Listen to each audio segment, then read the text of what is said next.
بسم الله الرحمن الرحيم.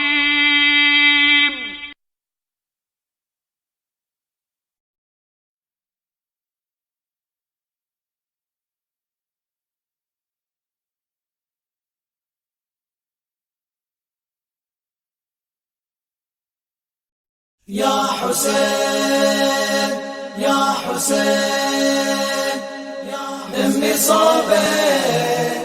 يا ضياء العين، والعذر منك خويا يا حسين، والعذر منك خويا يا حسين. دمي صوبك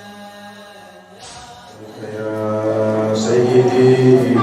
يا رسول الله صلى الله عليك وعلى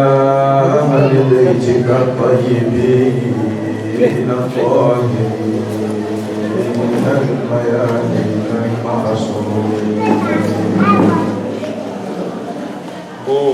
صلى الله عليك وعلى حفيدك يا أبا عبد الله الحسين صلى الله عليك وعلى المستشهدين بين يديك. إنا لله وإنا إليه راجعون. وسيعلم الذين ظلموا آل بيت رسول الله أي منقلب ينقلبون والعاقبة للمتقين.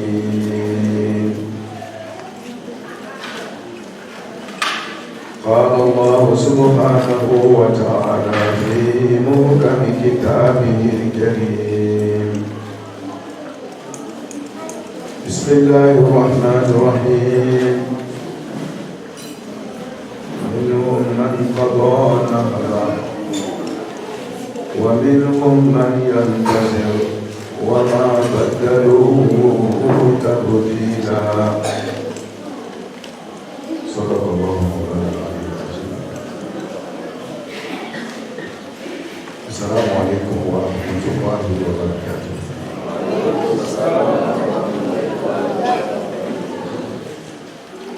بل مسلموا على كان سبعة جنة ala kana kɛ mɔgɔw ye minnu b'a fɔ k'a ye walama o b'a kɛ kunun ka dɔ wɛrɛ kɛ bi min ni kunun ta tɛ kelen ye. Ala k'an kisi o ma. Masiba o masiba n'a ye Imamu Hussein sɔrɔ Karabala kɛnɛ kan alayhi salam, janfa y'a sababu ye. Jɔyɔrɔfabaliya, sabatibaliya jɔyɔrɔ kan, o y'a sababu ye. Ala k'an bɔ n'an bɛ fɛ an ka kɛwalew a ka baraka sɔrɔ, a ka sabati, an ka sabati an fɔkanw kan, an ka sabati an ka kɛtaw kan. Mɔgɔ caman bɛ yen sahabaw cɛla Kuranɛ b'o fɔ an ye, n'o bɛ kira ɲɛkɔrɔ sallallahu alaihi wa sallam, u bɛ kan dɔ fɔ, nka n'o bɔra kira ɲɛkɔrɔ u bɛ kan wɛrɛ fɔ. N'o bɛ ni silamɛw ye u bɛ kɛwale dɔ kɛ, mɛ n'o sɔrɔla o kelenna yɔrɔ wɛrɛ o bɛ kɛwale wɛrɛ kɛ. Walama n'o fala u bɛ ko dɔ kɛ, n'o kɔnna o bɛ ko wɛrɛ kɛ. Ni sɔrɔ bɛ yen u bɛ ko dɔ kɛ, mɛ ni fɔn nana u bɛ ko wɛrɛ kɛ. Silamɛ dun, silamɛ bɛrɛbɛrɛ kan ka kɛ jɔn ye. Kɔngɔ ani fa a tɛ lɔn a ma. Imam Ali ko ten kutubatu mutakina la ko n'i y'o ye ala ye sira jɔnw n'i y'o ye gɔrɛya la f'a kɛra ko mɔgɔ bɛ nɔgɔya la n'i y'o ye nɔgɔya la a kɛra ko mɔgɔ bɛ gɔrɛya la sabu olu y'a faamu ala ye sira jɔnw olu y'a faamu ko sɔrɔ ni fɔn fa ni kɔngɔ kɛnɛya ni bana ko nin bɛɛ lajɛlen lajarabina a si t'i ka kunnadiya ye a si t'i ka kunnagoya ye kana miiri ko sɔrɔ b'i bolo k'i kunna ka di i kana miiri k'i fɔnna k'i kunna ka go a kana k'i kɔnɔ ko ni bana b'i kan k'i kunna ka go ko ni kɛnɛya b'i bolo k'i kunna ka di a kana k'i kɔnɔ ko n'i kɛra masa ye k'i kunna ka di a kana k'i kɔnɔ ko n'i ma kɛ masa ye k'i kunna ka go ayi nin bɛɛ lajarabina a bɛɛ lajarabina ala k'an fɔ o tuma na adamaden i ka kunnadiya bɛ min na i ka sabati laharaya bɛɛ dɔ la i ka kunnadiya bɛ min na i ka sabati laharaya bɛɛ dɔ la kana kɛ filafilamɔgɔ ye i bɛ kan min fɔ ni falen bɛ ni kɔngɔ i b'o kan kelen de fɔ i bɛ min fɔ k'i to kɛnɛya waati la ala k'an kisi bana ma n'i banana fana i bɛ to o kan kelen de kan kana jɔyɔrɔ yɛlɛma bala o bala o ye Imam Hussein de sɔrɔ jɔyɔrɔbila de y'a kɛ jɔnw ka jɔyɔrɔbila silamɛw mun ye bɛɛ a kɛ Imam Hussein ye mɔgɔ 10,008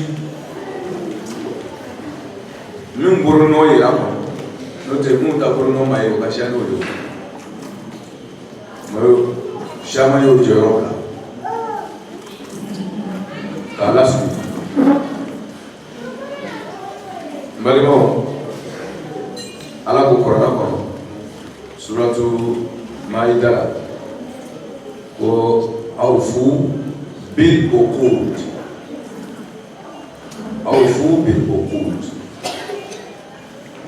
ala ko an ka layiru dafa layiru ka ɲi a kɛra ni mɔgɔw cɛ ye o a kɛra ni i tigi ala cɛ ye o a kɛra min o min ye ele de ko i kɛra silamɛ i bɛ seli mɛ a kɛra cogo di i ka seli bɛ to yen i ka diinɛ baara bɛɛ i y'a layiru ta de i kɛra silamɛ k'i bɛna o de baara o layiru ka ɲi dafa layiru ka n'a sira bɛɛ o de kosɔn a nana bil uqud jamu de don tafsirikɛlaw dɔ b'a fasa ni dɔ ye ka dɔ bɔ a la ka dɔ bɔ a la dɔnnikɛla minnu sabatilen bɛ tafsir la olu ko layiru kan sugu bɛɛ don dɔ ma bɔ dɔ la a n'a sira bɛɛ a kɛrɛnkɛla n'a kɔnɔna yɔrɔ a bɛɛ de b'a la ni k'a ye ala ma an wajibiya ko an ka layiru dafa o kɔrɔ ye ko layiru dafabali a bɛ tiɲɛni min don diɲɛ na kuma tɛ lahara masa a bɛ masiba min jigin adamadenya kan diɲɛ dugukolo yɛrɛ sanfɛ a n'a tɛ silamɛ ye n'a bɛ layiru di ɲɔgɔn ma ni dɔ b'a tiɲɛ ale ni a tɛ silamɛ ye a b'aw ka ɲɛnamaya tiɲɛ silamɛya nana ka na adamadenya de dilan hali n'i tɛ silamɛ ye silamɛya b'i ka magoyaw dilan silamɛya ko an ka layiru dafa kafiri yɛrɛ dama n'o ye layiru dafa ni ɲɔgɔn cɛ u ka adamadenya bɛ dilan hali n'olu na baraji sɔrɔ layiru dafa in na lahara parce que lahara baraji sɔrɔli i ka ɲuman kɛ diɲɛ kɔnɔ cogo o cogo i n'a fɔ ka fangatan ladomini ka mɔgɔw fulakɛ ka ɲumanya kɛ maaw ye mais i ma kɛ limaniya jɔn ye parce que kɔrɔ ko suma kɛ na mina lɛzina amanu n'i kɛra ɲumankɛla ye ɲumanya in kɛli kɔnɔna i ka kɛ limaniya jɔn ye n'o tɛ i ka ɲumanya a ɲɛli a n'a nafa a bɛ na diɲɛ de ma yan o tuma ni kafiri y'a cɛsiri ka silamɛya ka ladilikan labato ka diɲɛ bɛ kɛ o bolo a jinaden dɔ ye mais lahara de o tɛ foyi sɔrɔ ka sababuya kɛ o m'a kɛ ni limaniya ye ni silamɛ ye yatimanden bonya kafiri ye yatimanden bonya kafiri ka diɲɛ bɛ diya o ala b'a sara bɛɛ d'a ma diɲɛ kɔnɔ ka ɲɛsuma don o ka ɲɛnamaya la gɔlɛya min tun bɛ n'o sɔrɔ ala b'o wuli ka bɔ yen mais lahara a tɛ balaji sɔrɔ la mais ni silamɛ ye yatimanden bonya a ka diɲɛ bɛ ɲɛ ka ban ka taa ka lahara balo ka sababuya k'i ka limaniya ye o tuma na layiru dafa a ɲinini b'an kelen-kelen bɛɛ lajɛlen fɛ silamɛ fara kafiri kan f'an ka layiru dafa sabu k'an ka diɲɛ ɲɛ ka ban ka taa ka lahara balo n'ala sɔnna mais silamɛw y'o kɛ cogo di ala tun t'an bila foyi kɛ la fo min nafa ka bon an ma waati ka koro kosɔn an bɛ kɔsegi warada ni warada dɔw kan asuraw bɛɛ fɛ majilisiw la n'i ye siyamɔgɔw ka majilisiw lajɛ su sabanan su naaninan fo ka taa bila tannan na a bɛ su min ni sigi kan ka kɛ o kan a bɛɛ fɔfɔlen don kitabu kɔnɔ ni su masina ye kari ka sanakasi bolo ni su masina ye kari ta ye fo ka taa laban kɛ Imam Hussein yɛrɛ ta ye mais munna taa ka segin bɛ kɛ o kan n'o tɛ an y'a mɛn salon an y'a mɛn salasi an b'a mɛnna tuma bɛɛ mais munna an bɛ taa ka segin a kan a kɔrɔw ka siya mais an tɛ se ka don philosophe bɛɛ la n'o tɛ Fatiha i b'a kalan seli farida duuru bɛɛ la i b'a kalan raka birimi na filanan na sabanan na naaninan na k'a fɔ ko seli dɔ wɛrɛ nana ko i bɛna Fatiha changer o t'a la dɛ i bɛ se ka sura wɛrɛ kɔni changer mais Fatiha kɔni tɛ yɛlɛma k'Ala sɔn ka sababuya kɛ ko n'a kɔrɔw ye fɛn min bɛ Fatiha la n'o tɛ sɔrɔ sura tɔw la o tuma na ni k'a ye ninnu mɔgɔ damadamani minnu tɔgɔ tara Karibala kɛlɛdenw ka siya ni mɔgɔ damadamani ninnu kofɔla nin su ninnu kɔnɔ kitabutigiw bolo sabi olu mɔgɔ damadamani minnu tɔgɔw tara olu ye Karibala donkɛ gɛrɛw ye mɔgɔ kan ka fɛn dɔ sɔrɔ olu ka histoire kɔnɔ n'o tɛ sɔrɔ Karibala shahidu tɔw la a kɛlɛden tɔw la bi ka majlisu kitabutigiw bolo bi kɛrɛnkɛrɛnlen bɛ bi ye su naaninan ye Asura su naaninan o kɛrɛnkɛrɛnlen bɛ Muslim bun Aqil o tuma na a bɛɛ bɛ yen kan sini ta kɛrɛnkɛrɛnlen bɛ Hurru bun Ziyadi Riyahi ensuite a bɛɛ bɛ na o tuma na bi ka kuma an tɛna waati ta an bɛna o surunya Muslim bun Aqil ka teliya kabi Imam Hussein bɛ Maka Irakiɲɛw y'a mɛn k'a ye Madina bila k'a sera Maka o ka lɛti ci mun ma kisa ninnu mɛn ka kɔrɔ olu ka ta o yɛrɛ ladɔnyala ye mun y'a mɛn ka kɔrɔ olu y'o jija ko a la kurakuraya a kɛra komi ye Fatiha kalan siɲɛ fila mala sunyala ka Imam Hussein to Maka Irakiɲɛw ye lɛtiri ci ka n'a di a ma sanni waati ko an ka mɛn ko i nana Maka ko i fa Imam Ali o sigiyɔrɔ de ye Kufa ye olu ye fa dɛmɛbaga ɲumanw ye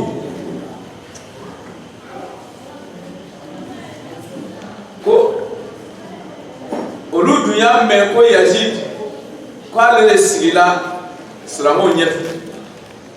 ni Imam Hussein ma bɔ Maka kana bila olu ɲɛfɛ Kufa ko ni olu ka miyo min kɛ Yazid labato la k'a jurumu ko Imam Hussein ka lɔnna ye d'abord k'a yira la k'a fɔ k'olu y'a fa teliw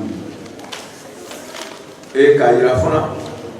ko olu siralen don Yazid kana n'a ka fanga bila olu kan kuma la sugu ni kuma kan nu lettre la shurikaw ka imam ali e imam hussein la shurika na kufa sigila kamuna shaban kaloma no e imam hussein ka doni maka kona fokata di ser franche kaloma lettre wa tan lettre wa tan anifla lettre wa tan anifla 12,000 lettres kabo kufa kana imam hussein soro maka abe ko kana maka ngoro imam hussein ko mi chemido olu karale obe awne kalana no te olu nyaba de sabela kaba aka bale man chechi na ba fo ma ko muslim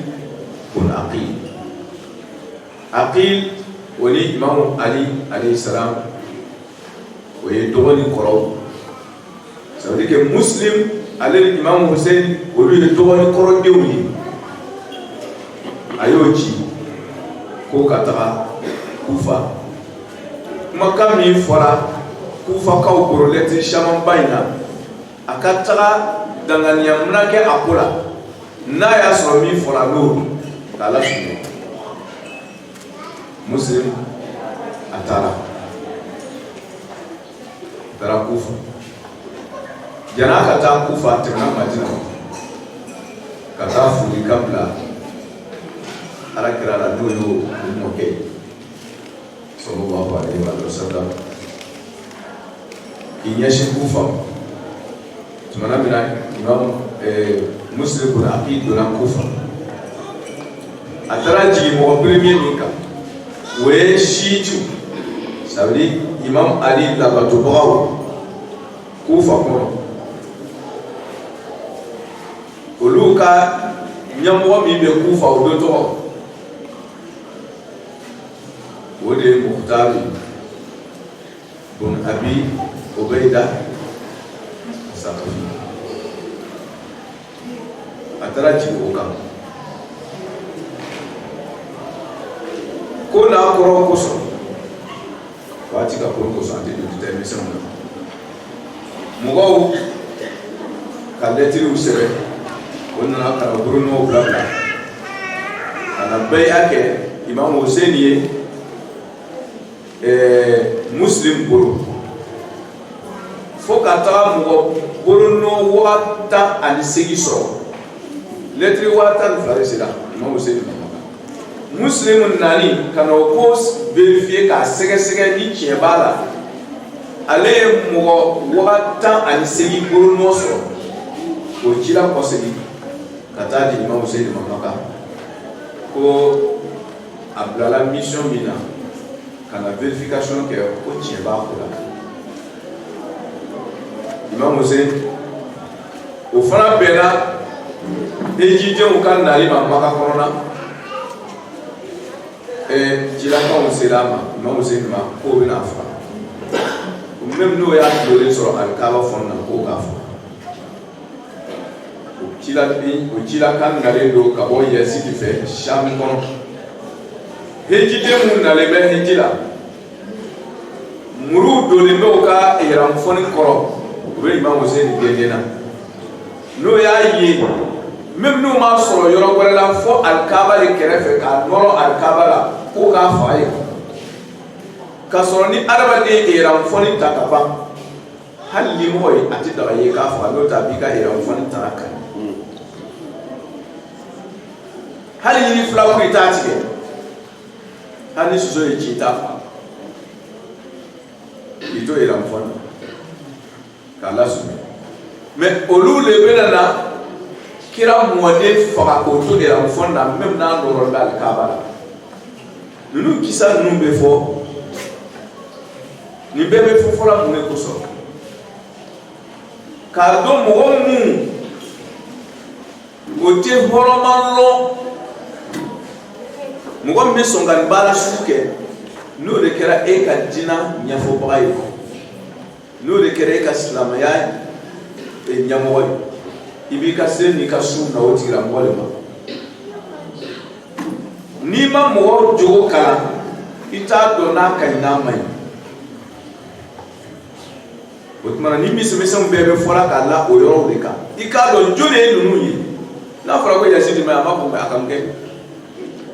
o tuma akam mi ke fi ko le fofo anya ko le fam na ka na mai arba de ke wadi bi juji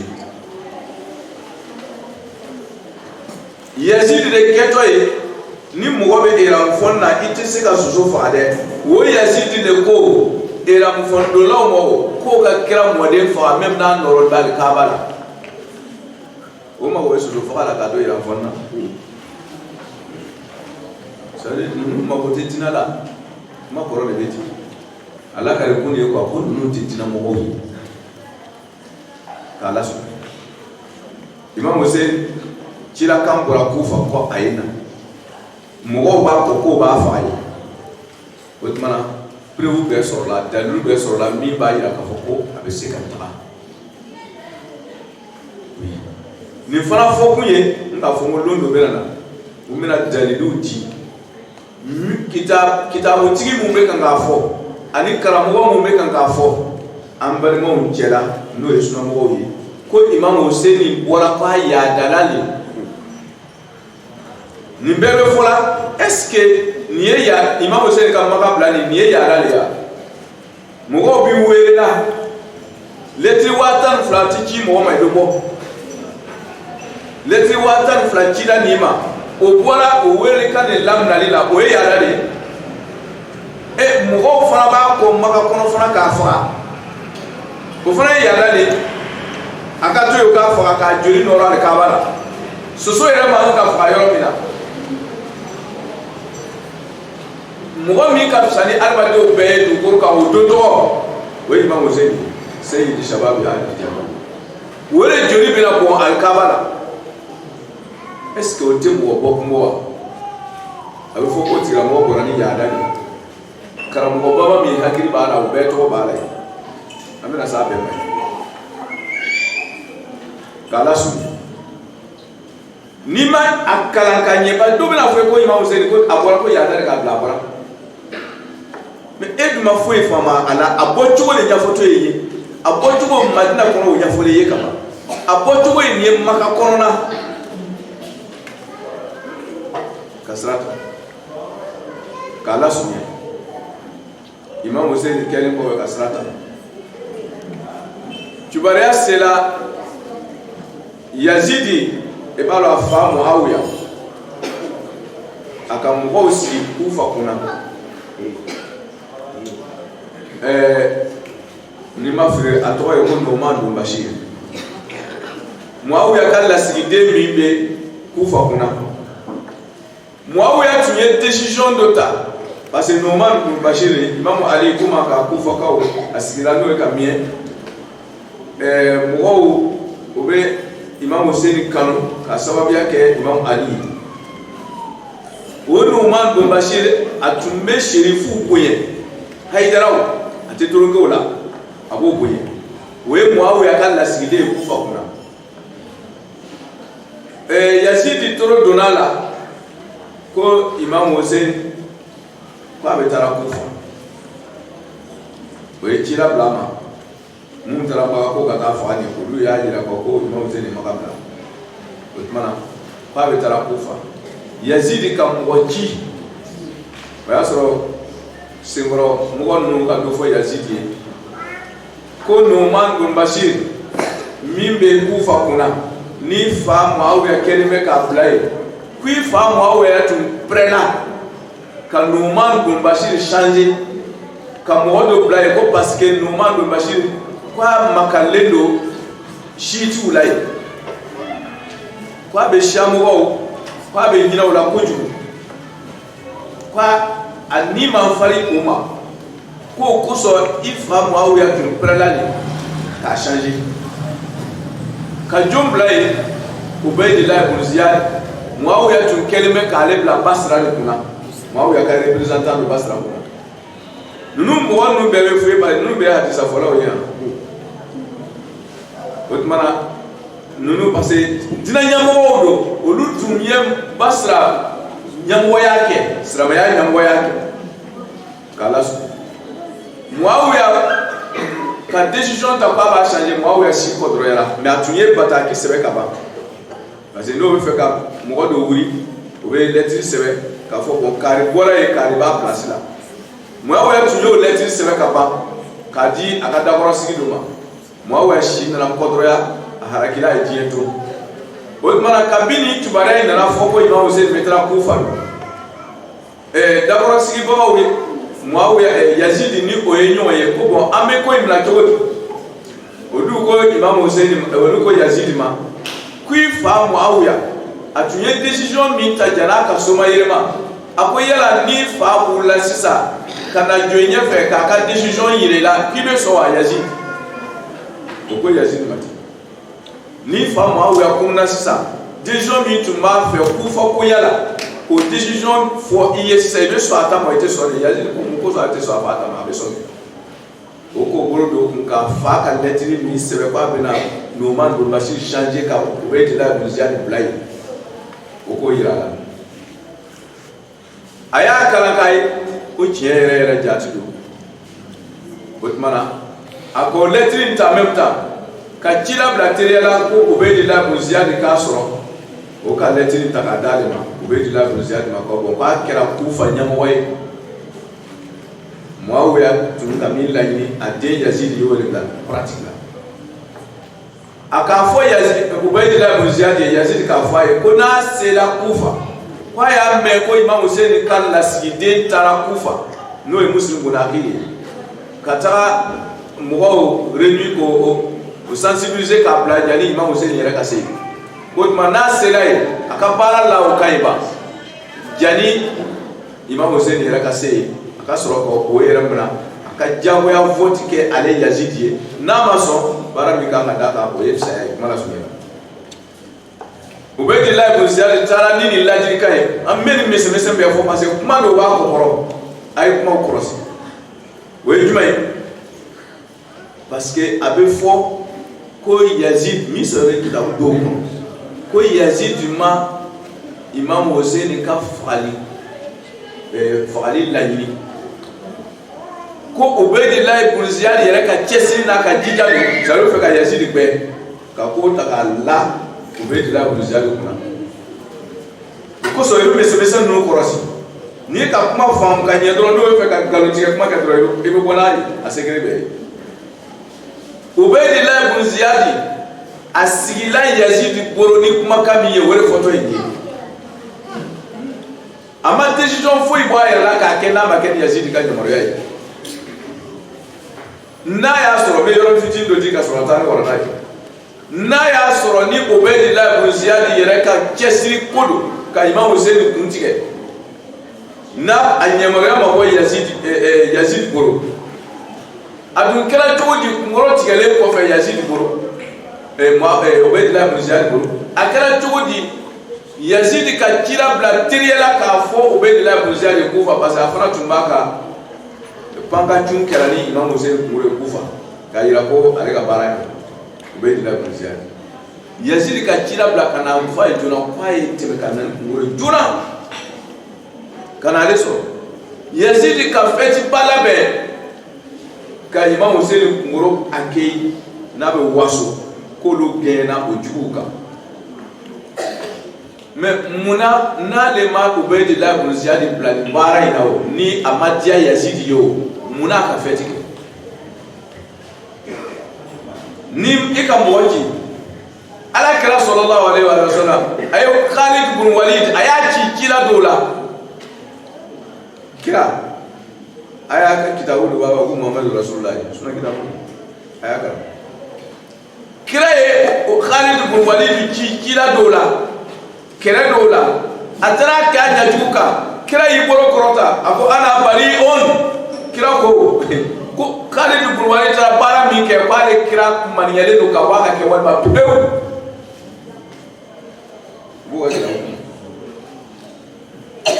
n'i ma mɔgɔ bila baara min na kɛ n'a ye min kɛ n'a ma ɲɛ kɛ ni nɔ t'a la i b'a yira ala la de ko haya kari tara min kɛ ne taara bi t'a la sini a yɛrɛ ka baara kelen don mais n ko o bɛ Yazidi tun ka fo a bɛ kɔrɔtɔ ko ka na ni kunkolo ye kunkolo yɛrɛ fana taara s'a ma tuma na fo a bɛ tulon kɛ ni kunkolo ye mɔgɔ b'a yira k'o b'a ma bila a la k'a lasun Ubaydillah ibn Ziyad a donna Kufa ni Yazidi ka bilali a taara ka taga lɛtiri di Nu'man bin Bashir ma k'o jigi ka bɔ fanga la a yɛrɛ k'i sigi mais jara ka don a ma ye a y'a dɔn ko Imam Ali kanubagaw ka siya Kufa o tuma na a bɛ fɛ ka ɲɛmɔgɔw bɛ ten o bɛ fɛ ka enquête kɛ k'a dɔn tiɲɛna o ka kanu selen bɛ degré jumɛn na a bɛ fɛ k'o ɲɛdɔn k'a to sirajɛla surunyana Kufa la waati min na a k'a ka tile kɛ changer Ubaydillah ibn Ziyad k'a ye langara min komi sherifu b'o ka langara min cogo min na Imam Hussein b'a yɛrɛ habillé cogo min na parce que sherifu ka habillement cogo ale ni mɔgɔ tɔw ta tɛ kelen ye a k'a yɛrɛ changer sirajɛla k'a yɛrɛ habillé ten parce que Kufakaw sigilen don ni Imam Hussein ka nali ye parce que Muslim bin Aqil ye kila bila Imam Hussein ma ka ban a wulila Maka a bɛ nana o tuma olu b'a ɲɛ kɔnɔna don jumɛn a bɛ se bi waa sini o b'a ma kɔnɔna Ubaydillah ibn Ziyad a bɛna don Kufa kɔnɔna a k'a yɛrɛ habillé k'a yɛrɛ masiri ka fɔni don komi Imam Hussein b'a yɛrɛ masiri cogo min k'a kunkolo siri ka mɔgɔw ma sɔmi a ɲɛna ye la kuma la sunyala a donna Kufa kɔnɔ a dontɔ kabini mɔgɔw ka Ubaydillah ibn Ziyad dontɔ ye ten olu ka miiri ko Imam Hussein o kɛra mɔden min na u ka girin k'a kunbɛn fo bɛ tɛgɛ gosi a ye n'u b'a majamu n'u b'a taali a b'a yɛrɛ mɔgɔba taama bandi kɔgɔlen a donna ni situ olu bɛ taa yɔrɔ quartier min na Ubaydillah ibn Ziyad ma ɲɛsin o quartier tɔgɔ la a k'i ɲɛsin Muawiya ka lasigiden bɛ palais min na n'o ye Nu'man bin Bashir la yɔrɔ a taara o yɔrɔ la kabi a bɛ ɲɛsin n'a ye mɔgɔ ninnu kɔni tuguni b'a fɔ a kɛra mɔden tan se tan ma na o b'a kɔ n'o bɛ c'est-à-dire o kɔntani ba nin kɔnɔna a y'a dɔn ko ja ninnu de bɛ Imam Hussein dɛmɛbagaw a y'a sɔrɔ o tuma na a taara se palais da la tuma min na depuis a sera palais da la ka don mɔgɔ ninnu commencera ka siga ko Imam Hussein tɛ taa kɛ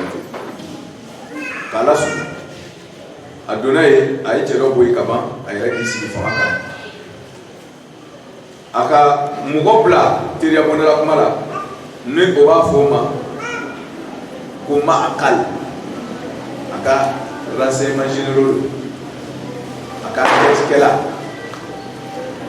a k'o bila dugu kɔnɔ ko a ka Muslim bin Aqil yɔrɔ ɲini a bɛ yɔrɔ jumɛn o y'a sɔrɔ Muslim bin Aqil a bɔra Muhtari ka so bin Abi Ubaydata Saqafi a bɔra ale ka so ka taa don Hani bin Urwat ka so sa fɔra ko Yazid ye mɔgɔ bila ka na a bɛ Imam Hussein a bɛ Muslim bin Aqil yɔrɔ ɲini na o tuma na a kana kungo se nin ma a taara don dɔɔnin ka so k'a dogo parce que mɔgɔw b'a kalama yɔrɔ dɔ de la mɔtiw ni fɛnw bɛɛ kɛ kɛra yen de o tuma na a bɔra yen ka taa yɔrɔ dɔ la ka mɔgɔw ɲɛna fiti dɔɔnin o tuma na Ubaydillah ibn Ziyad bɛ Imam Hussein ka lasigiden n'o ye Muslim ye a b'a yɔrɔ ɲini na komi a t'a yira a ka Ma'akal bila a ka renseignement mɔgɔ dɔ bila o ka enquête kɛ ale k'a yɛrɛ kɛ mɔgɔ ye mɔgɔw t'a lɔn dugu kɔnɔ ka kɔrɔ Ma'akal tɔgɔ de parce que ka na ni mɔgɔ dɔ ye min dɔn tɛ mɔgɔw bolo o de ye Ma'akal tɔgɔ de ale k'a yɛrɛ kɛ i n'a fɔ mɔgɔ min bɔra Shami ka na n'a ye siiti ye i b'a dɔn Shami Muawiya ka yɔrɔ do siitiw sɛgɛnlen do yen kosɛbɛ o tuma k'a yɛrɛ kɛ komi ale bɔra Shami ka na komi siyaw ka siya Kufa o tuma na o kanu de nana n'ale vraiment alebe shitu de kakola bi Yazid fana sigila tanta albola le na sigi sha o chema ya buka ta nya so mala so akai otma ni bebe fola adaba de ka hakili so yere fe otma Ubaydillah ibn Ziyad ye ni chenye bla chenye comportement mi ta kase ka muslimu découvrir jama chema mo bla ni forati otma ka yere ke shiti e kwale bora sham otmana imam Hussein de beba mumbe kufa kono aka yere teriye no luye awe fe ka muslimu do yoro aka yere teriya bla odula na wa fo wale ko shami vraiment olu toron tumbe Yazid nguru aduna ko ya tam otmana vraiment odube albe tu fe fa be kashi oui et puis ouais a soro Ubaydillah ibn Ziyad ka sankuru shama le dama wori ko te dinaru sallama o boro fafale ne ba ku haram nafuru o ba Ubaydillah ibn Ziyad kerme ka fo aka yere ke shitu do ete na ba yere makarbo na be kashi et puis wori mi ba boro na e alubetu de me ba miye abe dondo ma fo a vraiment sécurité ale ni ne ba le boro abodi vraiment ay ni takayere boro de na mala sunya che tora ka okete abe kashi na wa yere ke shiaye na be shambo deme ja bandi shambo sera ala ko akerati che tora te furulu fatara hani okaso doya muna otara hani okaso atura ka kashi hani nyefe na ba yere kete vraiment ale fe ka imam Hussein kala sidini muslim ale fe ka ye vraiment avec kashi vraiment lu torola Yazid bro tanta utma be warji hanu awalu mala sunyala don kala ko muwami ka lado a jela muwami ka potigi jela muwami ka wore kala muslim bro outside mon Hussein ka be babali a jela le ka c'est là que comportement n'a qu'à réaction ni je la le ka ale ka la do ka muslim dira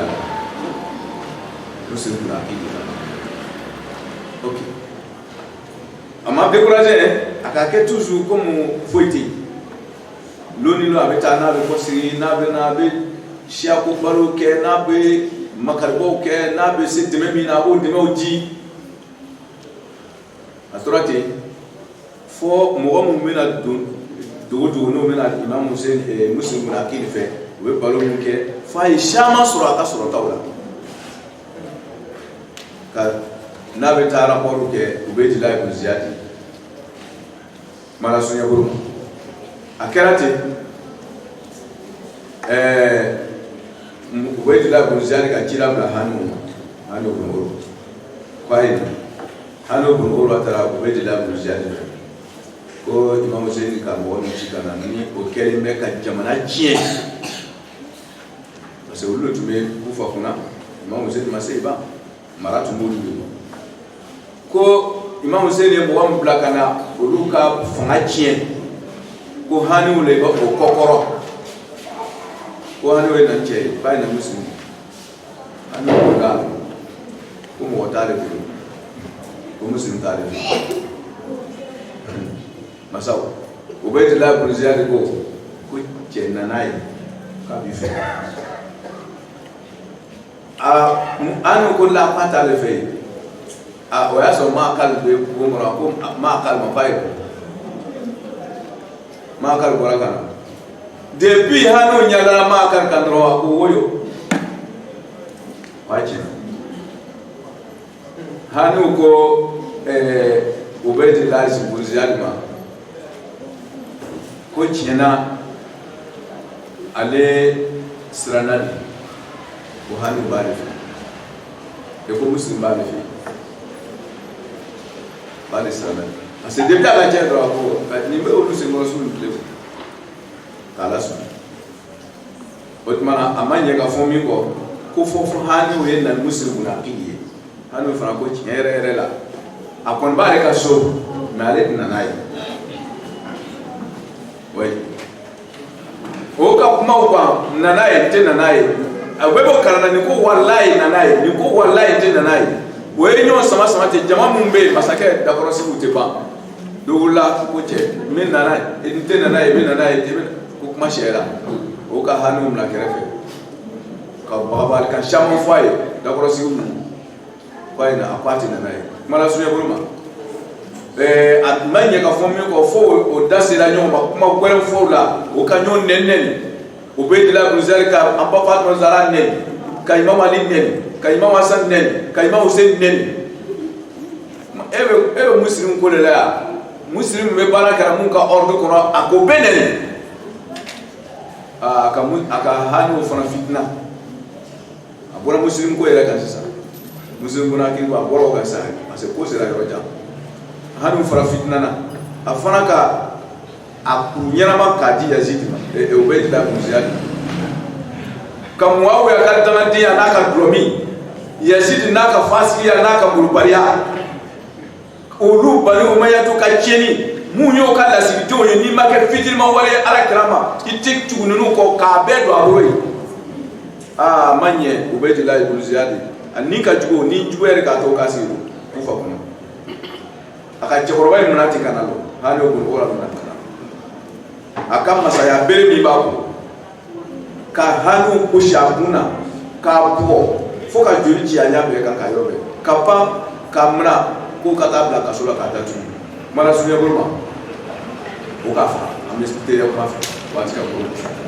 o ka hanu we imam Hussein ka ci den tali kalfa mo mi na wojati kele fa to e ba kuma te muslim ya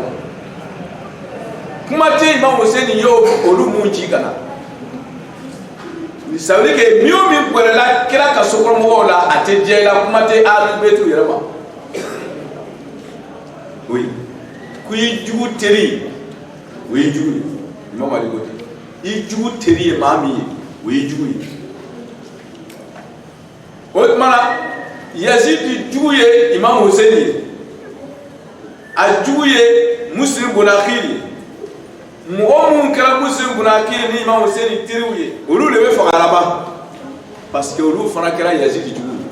o kala Ubaydillah ibn Ziyad jugu mala sunila kala te oye hanu fa tubariya sela muslim ma bara mi kala wali ni ayra fola le ko o ka fa do ko no ka be kasola tan kan ko muslim amanye ka fo mi ko comme kabila shama le tungo ko koro ko shama ka fo tuke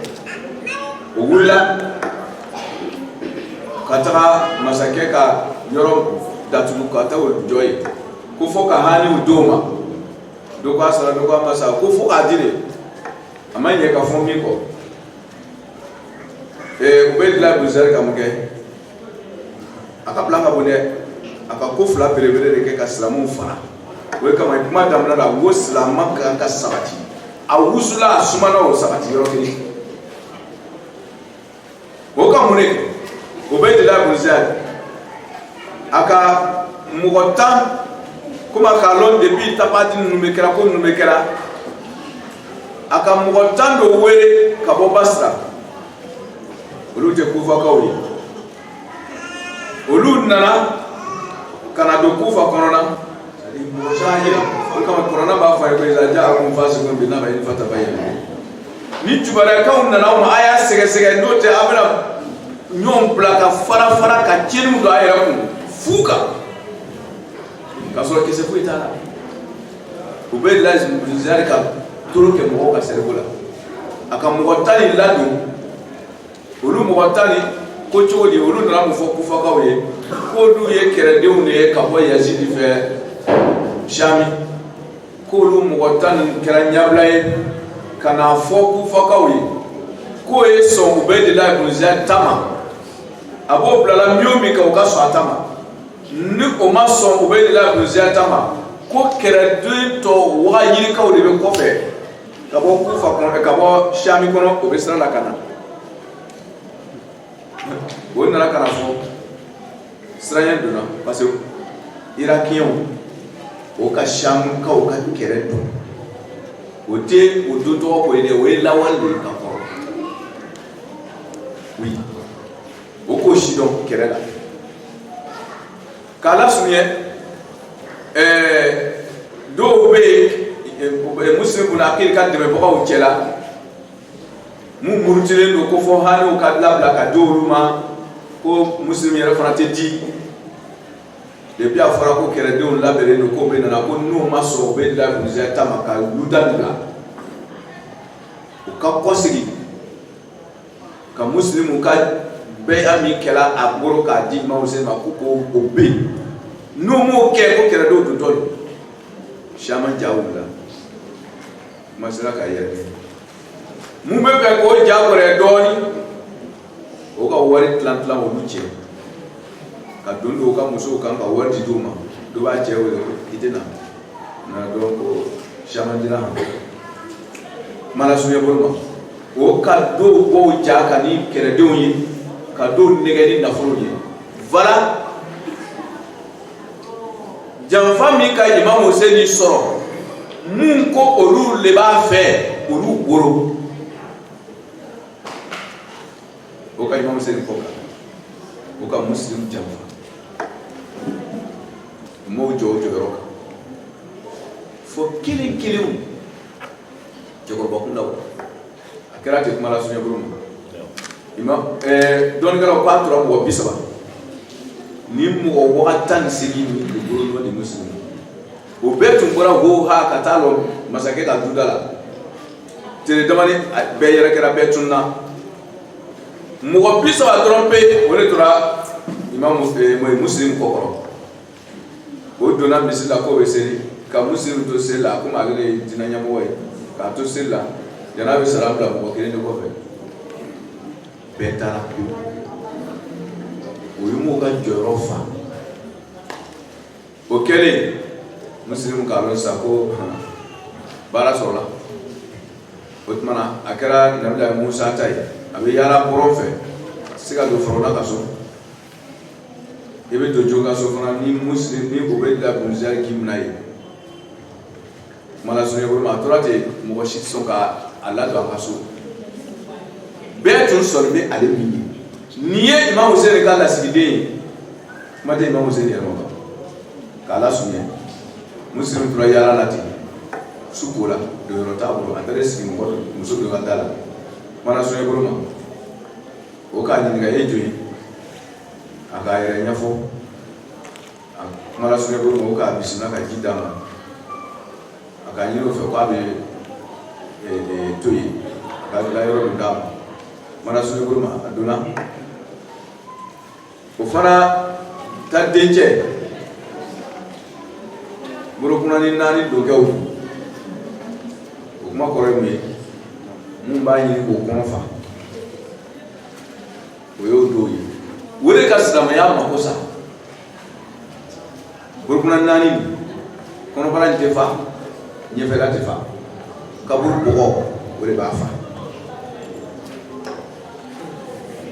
fo k'i sa kɔnɔbara tɛ fa ɲɛfɛla yɛrɛ fana tɛ fa n'i bɛ tuubi k'a lasuɲɛ ni kɛlɛ bɛ ka mɔgɔ caman nɛgɛ o ye bolokunani 4 dokɛ ye ale ka bamuso jatemina a k'a lɔn ko mɔgɔ dɔ bɛ so kɔnɔ a dogolen bɛ bamuso fɛ o y'a sɔrɔ kɛlen bɛ ka muslim yɔrɔ ɲini yɔrɔ bɛɛ la ale nana sɔmi k'a fɔ ko muslim bɛ a ka so a bamuso ka so a bolila ka taa o kuma ɲɛfɔ Ubeydila ibn Ziyad ye o ka bolofɛn kelen d'a ma sanu na ye kuma la suɲɛ la o tuma a ma ɲɛ ka fɔ min kɔ o taara attaquer o ka kɛlɛ kɛ o tora kɛlɛw la fɔ giriya nana kɛ muslimu kan kabakuruw bɛ bɔ yɔrɔ min o y'a k'a jogi dɔ ka bese nana ka na muslimu sɔrɔ a da la sanfɛ yan k'a dabɔlɔ sanfɛ ka na dugumala n'a ɲi sanfɛ k'a bɛɛ cɛ ka bɔ a la nin ye Imam Hussein ka danamɔgɔ bɛrɛbɛrɛ de kɛtɔ ye o y'a kɛ ten o giriyala kan joliw bɔra ka caya amagayela jira bela o yɛrɛ bɛ siran yɛrɛ ma parce que a jira duguma o n'a ta a y'a mugu b'a bolo o ka do gɛrɛla la dɔrɔn k'a sɔgɔ a magayela o ka mugu gosi a la o k'a fufu o taara n'a ye masakɛ fɛ yen o bɛ jila Abuziyani fɛ yen o surunyana bulonda la ye masakɛ ka duda la mɔgɔ minnu jɔjɔlen bɛ yen ji daga de b'olu kɔrɔ o y'a sɔrɔ musilimu a kelen de ka jamaba in bɛɛ kɛrɛ fo ka na se nin waati ma a ko ma ko ka ji dɔ d'ale ma a b'a min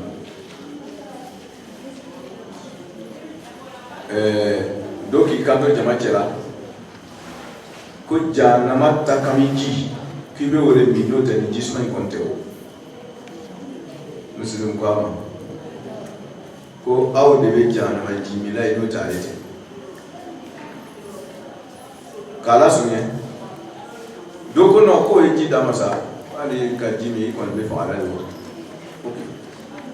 o ka ji bɔ ka na d'a ma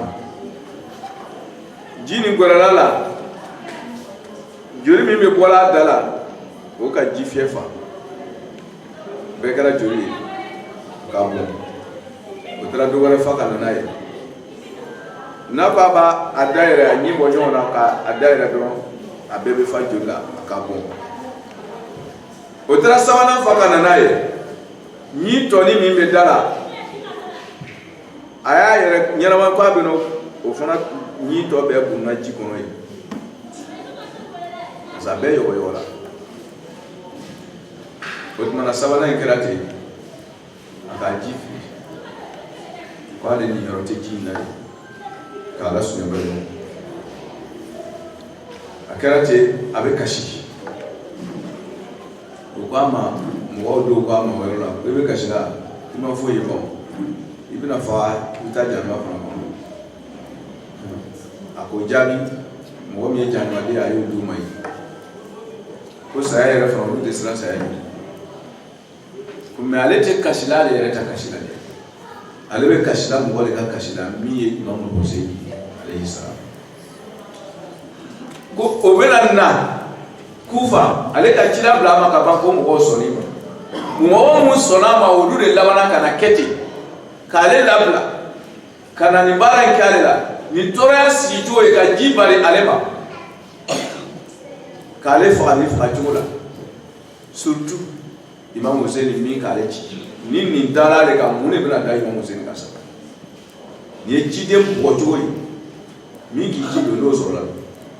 a ko ale bɛ kasi la Imamu Hussein de ta la min bɛna da o k'ale kɔfɛ k'a lasurunya balimaw Imamu Muslim bun Aqil o y'a bila ni mina cogo la o donna n'a ye masakɛ kan sugu bɛɛ do fɔfɔra a ma ɲɛ ka fɔ min kɔ ko ka yɛrɛ n'a ye so sanfɛ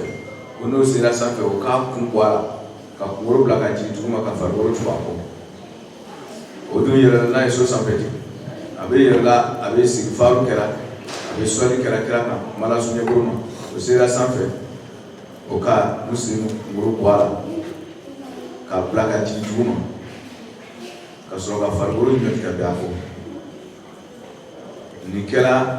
Imamu Hussein ka dɛmɛbaga la jolikɛ kɔbalen don n'o ye alamɔgɔ bɛrɛ ninnu majamubaga ɲuman dɔ ye n'o b'a fɔ o ma ko Farasidak o bɔra Kufa o ni Imamu Hussein ɲɔgɔn kunbɛn sira cɛla a ka Imamu Hussein k'a ɲininka ko Kufakaw cubara bɛ cogo di ale ko ma ko Kufakaw k'o ka muru b'i sanfɛ ko dusukun bɛ n'i ye k'o ka muru b'i kan mais o dusukun bɛ n'i ye nasi dɔw y'a sɛbɛn ko o ka muru b'i sanfɛ k'o dusukun bɛ ni Banu Umayya tun mala suɲɛkoro ayiwa Imamu Hussein y'a faamu Kufakaw bɛ ɲɛni a ka sɔrɔ ka Muslimu ka saya ko lase Imamu Hussein y'i sigi o yɔrɔ tɔgɔ la teriya bonala ka sanga kashi damna muslim ka sanga kashi parce que we hake silamɛw ni ɲɔgɔn cɛ ni mɔgɔ sara a ka sanga sigi an b'o sanga sigi dɔ de la ten Imam Hussein yɛrɛ ye fɛn o fɛn sa sala n'o kibaruyaw sera ma k'a to sirajɛ la ani k'a sɔrɔ kɛlɛ ma damina ban komi an ye dɔw fɔ ka tɛmɛ Imam Hussein y'a bɛɛ ka sanga sigi kɛ n'a b'a bɛɛ sanga kasi kɛ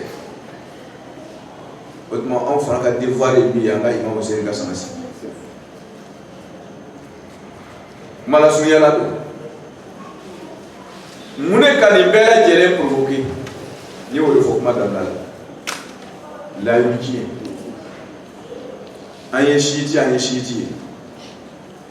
i ka sabati jɔyɔrɔ kan n ye silamɛ ye i ka sabati jɔyɔrɔ kan n'i ma sabati jɔyɔrɔ kan i bɛ cɛjugu ye Ala fɛ ni kafirifin ye parce que i bɛ kɛ munafiki ye olu de ka Imam Hussein wele ka bɔ Maka ka ban k'a bɔ a kɔ fo kelen kelen o tuma na n'i b'i disi gosi ka lajɛ i ka sabati de kan kuranna ko ten de sahabaw bɛ sahabaw la olu jɔyɔrɔ o jɔyɔrɔ kan mais dɔw bɛ yen wa zulzilu dɔw bɛ yen ko yanzuruna ilayka nazara al-maghshi alayhi min al-maut a kɛra komi o ni bɛ bɔra de o balagatil qulubul hanajir o dusukun sera fo gɔnɔ kɔrɔ kumakan jugu si tɛ yen n'o ma min fɔ parce que a wusula a kɔnɔ Ala kana kɛ o kuma fila fɔbagaw dɔ ye Ala kana kɛ o kɛwale yɛlɛmabaga ninnu dɔ ye Ala k'an sabati an jɔyɔrɔ kan